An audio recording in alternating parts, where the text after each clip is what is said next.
So welcome back to part 3 of the Maverick build stroke S for slope version. Let me tell you what I've done. I've just stuck myself on, gashed on a nose. I do still have the facility to take the nose off and put a motor on if I choose to do that. Now we've got to do mass sanding. This makes me giggle when I say that. So we've got fuselage and the wings. Now right, so just remember that all the control surfaces for the wing are bottom hinged. So we're going to have to be very careful about just cutting those angles with a plane just to get those right angles. So what I'm going to do is I'm going off to do mass sanding and then I'll get back. Quick update, fuselage, beautiful. Put me nose on there. Now, just wanted to discuss about sanding and shaping the trailing edges for the hinges on this. So I'll tell you what I'm going to do, because these look, you know, this has definitely got break me written over him if I'm a little bit ham-fisted with them. So I've got a bit of this foam. Let me just show you what I've done. Okay, so I've cut this foam mat, this bit of foam. What I've done is got myself a bit of combat tape. I ran a square edge and cut the foam into a nice line, and I have just taped it right to the edge. So the idea is I can then support that without worrying about damaging it, and then I can then cut myself a nice edge along there. Just remember, identify that you want the right aileron to the right wing, left aileron, left wing, and also make sure you get your flaps round the right way, snigger, so you don't end up accidentally cutting the wrong shape. Anyway, just a top tip, I thought people might like that. Right, I've got my David plane, new blade. I've not got a lot of cut on it. Now, tip with planing, once you've decided and I've orientated this is the right wing, and I'm going to put this chamfer in, start at one end, go very slowly. Notice I'm only using 1/2 of the blade. I'm going slowly. If you can, try not and stop. Now, the biggest mistake people make is now clean that to make sure you've got nothing left in it, because that will affect how you plane the next time. The other thing to remember is do not come back this way, because what you'll do is you'll actually be, you've cut yourself almost a grain there. If you come back that way, it won't go as well. So what you need to do is just do small swipes for this. But this technique of using the foam on the bench has really worked well. I think I'm going to get away with one last swipe.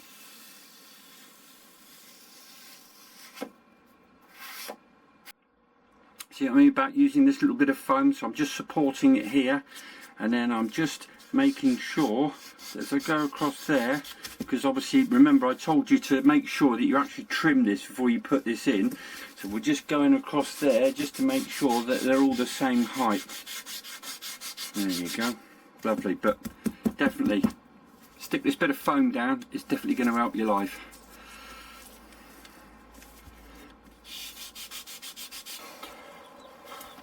So the golden rule, when you finish with your plane, no matter if it's this size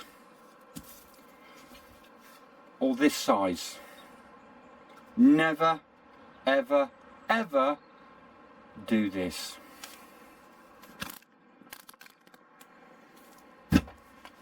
Always put your plane down like this, like that,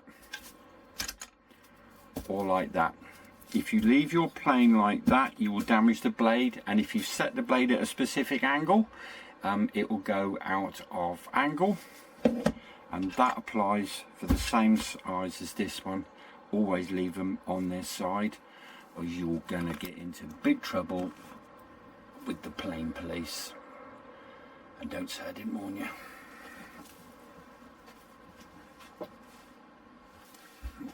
you. Okay, so we've done all our sanding, and hopefully you haven't done any damage. I managed not to, so I was quite pleased about that. Definitely that technique with the foam tape to the bench worked really well. Right, now this is a critical thing that we need to talk about, is actually doing doing the wings. And the reason I say critical is it's important to get some of your installation infrastructure sorted out now before you start doing the covering. Now, right hand outer wing section, and also I've got my the aileron. First thing you're going to need to sort out is your servo. So let me show you what I have selected to use. I got these are relatively cheap.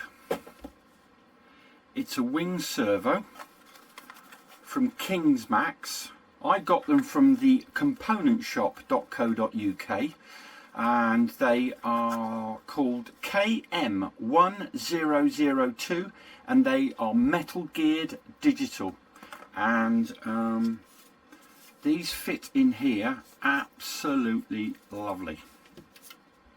So I'm really pleased with that. I think the actual weight, let's have a little look. There, these come out at 9 grams. A little bit heavy out the tip, but slope soil, and I don't think I'm really going to worry about that. So now, the other thing you need to try and sort out is obviously what we're going to do is, this is even before you do your covering, get your extension lead, because this extension lead is going to have to run through the outer portion, through the main portion, down through into the wing, and you've got to have that installed before you do any covering. So let me just give you a quick heads up of what I used. This one I've got is 520 centimeters, or in old money that's just over 20 inches.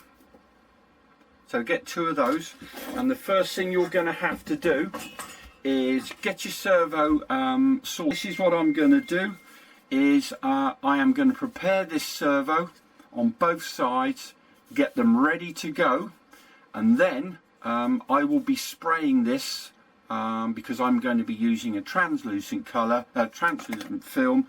So I'm going to get these ready, and I'm going to get all the installation I'm happy with. So I think these holes are going to need slightly adjusting just to take the servo, because you can see at the moment that's way too small for that, so that needs adjusting. So just prep before you cover.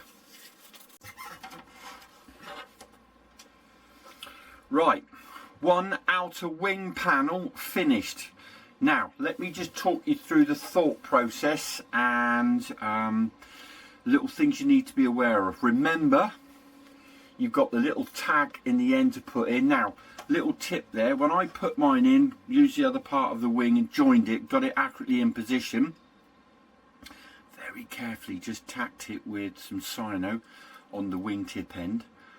Once I was happy with it, I then infilled all around that stub area on this side with cyano, and I shook in a little bit of baking powder just to give that real support. So I just thought, I looked at that and thought, oh, I could either spend ages doing a little washery type thing, or baking powder and cyano works beautifully. So that's made that rock solid. So I painted the wing, I then installed the servo, I then covered it in feather cover gloss from Angel Wing Designs. This is only pretend hinging at the moment. I'm not hinging them at the moment for the simple reason is I want to get everything finished on the wings and then get it all set up properly. One caveat: it doesn't matter what film covering you're using. I mean, feather cover hasn't got a massive pull on it. Just be careful shrinking this down, the aileron and the flap. Be very careful, take your time. And I do mean, I was literally doing mine top panel, under panel, sitting it back down on the bench and holding it down with some weights, just slowly. Be very easy. If you just ran along there with an iron real quickly, very easy to get a massive twist. Anyway, I'm now on to the main panel, and then I'll get back to you. Okay, we're just on to the main wing panel, and I've fitted my extension lead. I have ummed and ahed about whether to spray that yellow. I've got my servos in, so I've threaded everything through. I had to open up this box, just the little hole in the front here, to get all the cables through, and obviously remembering that this is an extension lead, and I've had to open up R18 a fair bit, because now you can feed the cable through by unclipping all the pegs on the ends there. Right, I'm not a big fan of that, because my experience has been that they go back in, but then that's a weakness there. So I managed to just feed mine in, but I did have to open up R18 substantially to get that to go through. So just a warning there. So again, think about what it is, how you're going to go through that thought process. I've got my servos in. Right, there we go. Primary structure is now finished. And let me show you what it looks like put together.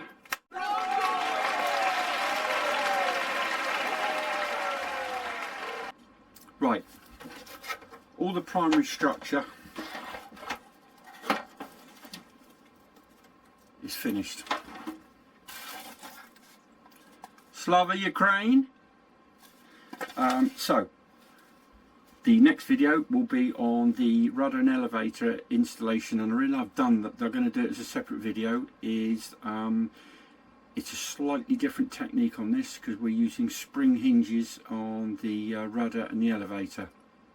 Now, I've been very impressed with this kit. The laser cutting is absolutely superb. Now, if you'd like one of these, or there's a number of aircraft in the flightpoint.co website. If you go to flightpoint.co, they got a sale on until November the 30th.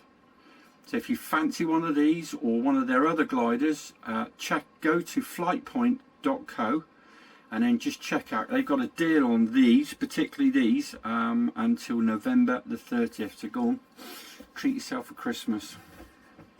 Tell Jean Nick sent you.